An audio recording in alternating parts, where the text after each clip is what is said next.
आज शालिनी की शादी थी। शालिनी बहुत खुश थी क्योंकि शादी के बाद वह बहू के सूझे हुए परिवार में जाने वाली थी। जब लड़के वाले घर आए थे, तभी उसने अपने होने वाले पति आदित्य से बातचीत के दौरान कह दिया था कि वह शादी के बाद अपने सारे फर्ज निभा पाएगी, लेकिन अपने सपनों और अरमानों की कुर्बानी देकर नहीं। उसे अपनी जिंदगी में कुछ करना है, अपना करियर बनाना है। आदित्य ने भी तुरंत ही जॉब करने वाली बात मान ली और उसकी होने वाली साथ सविता ने तो यह तक कह दिया था कि अरे बेटी, तुमने इतनी पढ़ाई लिखाई केवल चूल्हा चौका करने के लिए तो करी नहीं होगी, इसलिए मेरी तरफ से तुम निश्चित रहो, मैं कभी तुम्हें किसी काम के लिए रोकूंगी नहीं। बस सालनी को और क्या चाहिए था? एक अच्छा जीवन साथी, एक अच्छी सास, सब कुछ तो उसे मिल रहा था। सगाई के बाद आदित्य और शालिनी के बीच लंबी बातें होती थी और इन बातों के दौरान दोनों एक दूसरे को अच्छे से जानने लगे थे और दोनों के बीच बहुत गहरा लगाव भी हो चुका था।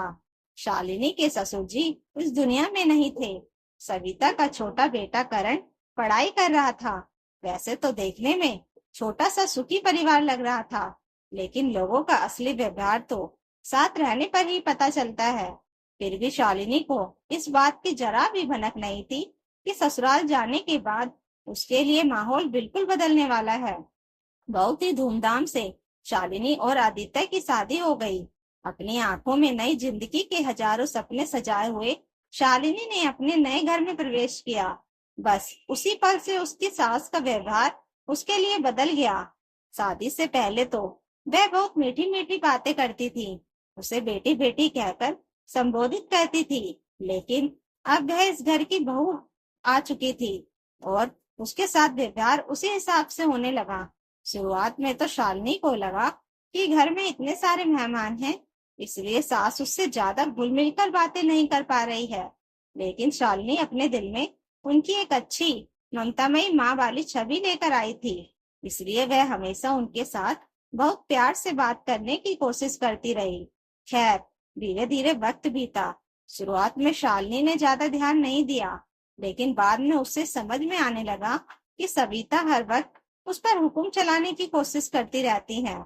जब भी शालिनी घर से बाहर जाती थी, तो अपनी सास के पैर छूकर जाती थी और वापस आने पर भी पैर छू लेती थी, क्योंकि शादी के पहले ही सास ने खुद कहा था, घर में मेहमान हैं, अगर तू मेरे पास आएगी तो लोग तुझे असंस्कारी समझेंगे। बाहर जाते हुए और लौटकर आने पर बड़ों के पैर छूना चाहिए। शालिनी एक संस्कारी लड़की थी और अच्छे से समझती थी, इसलिए उसने ये आदत बना ली। लेकिन सास की मंशा यह थी कि शालिनी हर सुबह उठकर उनके पैर छुए, बाजार जाते हुए भी और वापस आने पर भी, जबकि घर में शालिनी की जेठानी से ऐसा नहीं करवाया जाता था। शालिनी के माता पिता ने भी उसके भाभी पर कभी ऐसा दबाव नहीं डाला था। शालिनी सोचती थी, सम्मान कमाने के लिए खुद का व्यवहार ऐसा होना चाहिए कि लोग दिल से सम्मान दे। किसी को मजबूर करके पैर छुपाने से असली इज्जत नहीं मिलती। लेकिन यह छोटी सी बात सविता को समझ नहीं आती थी। वह सोचती थी कि बहू को हर बात में पैरों तक बुलाकर ही वे अपना सम्मान बढ़ा रही हैं। शुरुआत में शालिनी कुछ नहीं बोली, लेकिन जब उसने देखा कि उसकी सास उसके संस्कारों पर उंगली उठाती है, उसके काम में कमियां निकालती हैं और बात बात पर डांटती हैं, तो शालिनी चुप नहीं रह पाई। एक दिन वह कह बैठी, मम्मी जी, मैं इतने दिनों से देख रही हूँ, शादी से पहले आप मुझे बेटी कहकर बुलाती थी, इतने प्यार से बात करती थी, लेकिन अब आपका व्यवहार इतना बदल गया है। क्या आपको लगता है कि आप मेरे साथ गलत व्यवहार करेंगी और फिर भी मैं दिल से आपका सम्मान कर पाऊंगी? सविता बोली, पहले तुम इस घर की बहू नहीं थी, अब तुम्हें इस घर के अनुसार ढालने के लिए मुझे कठोर होना पड़ेगा। ऐसी कौन सी सास देखी है तुमने जो बहू के साथ मीठा व्यवहार करती हो?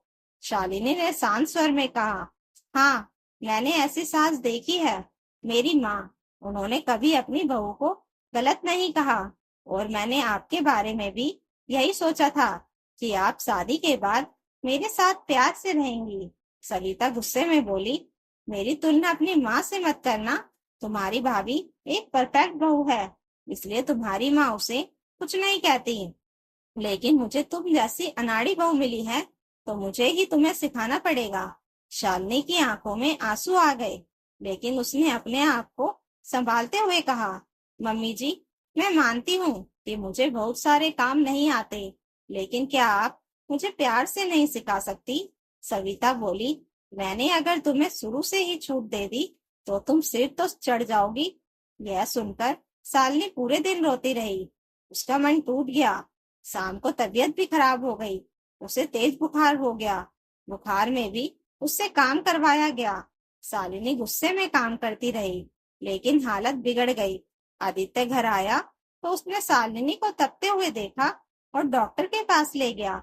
डॉक्टर ने दवा दी और आराम करने को कहा। अगली सुबह शालिनी दवा के असर से बेहतर थी। वह रसोई में अपने लिए चाय बनाने लगी।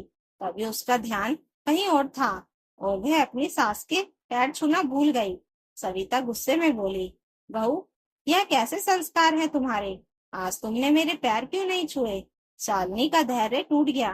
वह बोली, मम्मी जी, एक तो आप मेरे साथ अच्छा व्यवहार नहीं करती और उसके बाद भी चाहती हैं कि मैं आपके पैर छू लूं। मुझसे ऐसा दिखावा नहीं होगा। अगर आपको सम्मान चाहिए तो आप भी मुझे सम्मान देना सीखिए। बड़े होने का मतलब यह नहीं होता कि छोटे को सम्मान ही ना दिया जाए और यह उम्मीद की जाए कि बच्चे जिंदगी भर उनका सम्मान करते रहे। वैसे भी अगर मैं दिखावे के लिए पैर छू लूं और दिल से आपका सम्मान ना करूं तो आपको अच्छा लगेगा क्या? सविता भड़क गई।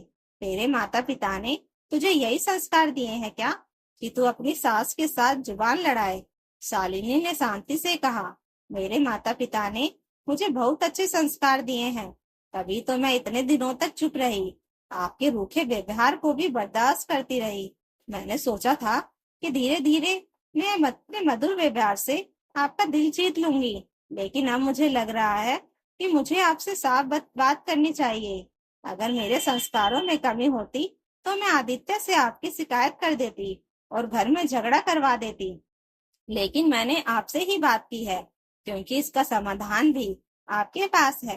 आप अपना व्यवहार सुधार लीजिए, फिर मेरी तरफ से सम्मान में कोई कमी नहीं होगी। लेकिन अब रोज रोज पैर छूने का नाटक मैं नहीं कर सकती।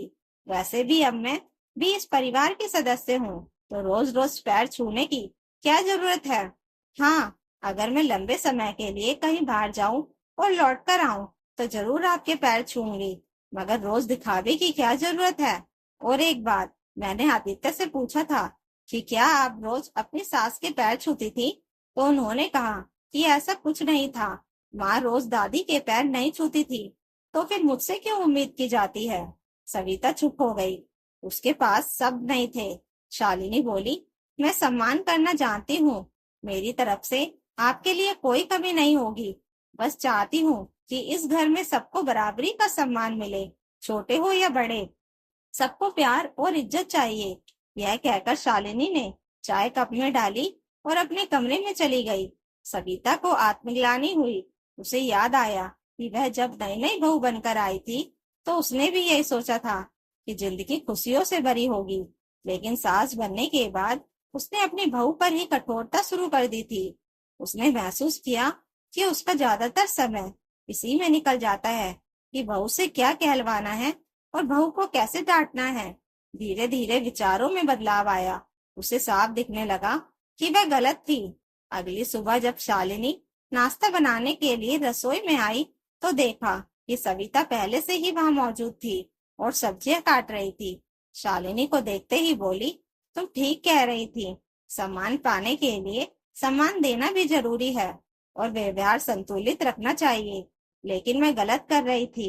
आज से मैं कोशिश करूंगी कि तुम्हें भी वह सम्मान दूं जिसकी तुम हकदार हो। शालिनी की आंखों में खुशी आ गई। वह तुरंत आगे बढ़कर सास के पैर छूने लगी तो सविता ने उसे उठाते हुए कहा, बहू, अब रोज रोज पैर छूने की जरूरत नहीं है। हम अपने रिश्ते को नई शुरुआत से आगे बढ़ाएंगे। शालिनी मुस्कुराई और बोली, माँ, इसलिए तो आज आपके पैर छू रही हूँ ताकि मुझे एक नई शुरुआत के लिए आपका आशीर्वाद मिले। दोनों सास बहू नम आंखों से गले लग गईं। शालिनी ने सुकून की सांस ली कि उसकी सास ने आखिरकार यह बात समझ ली, वरना बहुत से लोग जिंदगी भर यह नहीं समझ पाते। तो दोस्तों, अगर आपको यह कहानी अच्छी लगी हो तो कमेंट करके जरूर बताइएगा, और नई कहानियों के लिए चैनल को सब्सक्राइब जरूर कर लीजिएगा। Thank you for watching.